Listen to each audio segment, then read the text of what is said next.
सविता अपनी बहू से चिल्लाते हुए बोलती है।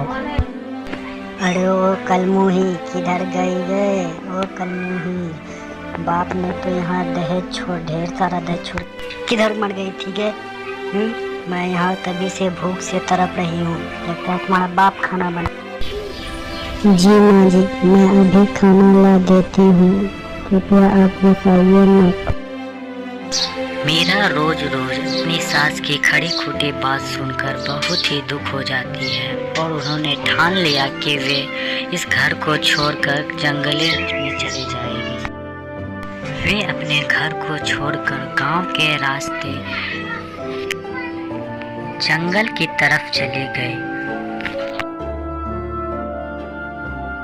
मीरा वहां बैठकर कुछ सोच रही थी कि तभी उसे कुछ आवाज सुनाई देती है। अरे ओ बेटी, यहाँ क्या कर रही हो और यहाँ क्यों आ? मीरा ने जब देखा तो उसके आगे एक चिड़िया दिखाई दी जो उससे कहा, क्यों बेटी, तुम यहाँ क्यों आई हो? तुम्हें यहाँ क्या काम? मुझे मेरे सास ने घर से निकाल दिया है, मुझे खाने के लिए और रहने के लिए घर भी नहीं है। क्या बेटी, तुम्हें तुम्हारे सास ने घर से निकाल दिया है? कोई बात नहीं, तुम मेरे घर में रहो। आज से तुम मेरी एक बेटी हो, मैं तुम्हारी माँ हूँ। तुम आज से मैं। मीरा उस चिड़िया के पीछे पीछे चलने लगी। वह चलते चलते जंगल के बीच में एक पेड़ पे एक घर जो देखने में काफ़ी अच्छा था। ये घर तो काफ़ी अच्छा है। हाँ बेटी, आज से तुम इसी घर में रहोगी। तुम और तुम्हारे कोख में जो वो बच्चा है, उससे तुम यहीं रहोगी। अरे ये घर तो बाहर से जितना सुंदर है उतना अंदर से भी सुंदर है, लेकिन उस चिड़िया माँ को कैसे पता चली कि मैं प्रेग्नेंट हूँ? ये बात तो सिर्फ मैं अपनी माँ को बताई थी। खैर छोड़ो। कुछ सालों बाद जब उसका बेटा घर आया तो वो अपनी माँ से, माँ मेरा कहीं दिया। मुझे क्या पता बेटा, वो कलमुही कहाँ होगी, कहीं मुंह काला करवा रही होगी। खैर छोड़ो बेटा, मैं तुम्हारी दूसरी शादी करवा दूंगा। माँ नहीं, मेरा ऐसी लड़की नहीं है। कुछ सालों पहले उसने मुझे बताया कि उसके पेट में एक बच्चा है, वो माँ का। यह सब सुनकर सविता हक्का बक्का रह गई।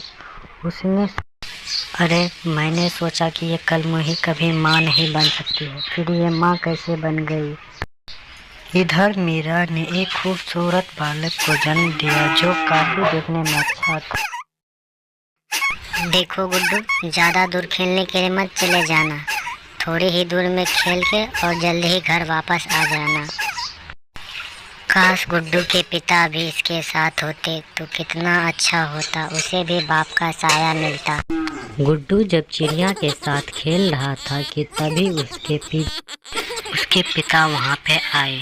वे उसे पहचान तो नहीं पाए, लेकिन उससे बात करने की उसकी इच्छा जागी। अरे बेटा, तुम कौन हो और तुम्हारी माँ कहाँ है? तुम इस अकेले जंगल में क्या कर रहे हो? अंकल, मेरा नाम गुड्डू है, मेरा घर इसी जंगल में है, इसलिए मैं यहीं डेली खेलने। अच्छा, तो तुम मुझे अपना घर दिखाओगे? तुम्हारा घर कैसा है, मुझे दिखाना तो। ठीक है, मैं तुम्हें अपना घर दिखाऊंगा, लेकिन ध्यान से देखना, मेरी माँ आ जाएगी तो वो बहुत मुझ पे गुस्सा करेगी। अरे मीरा, तुम यहाँ हो, मैंने तुम्हें कहाँ कहाँ नहीं ढूंढा। जल्दी चलो, घर चलो।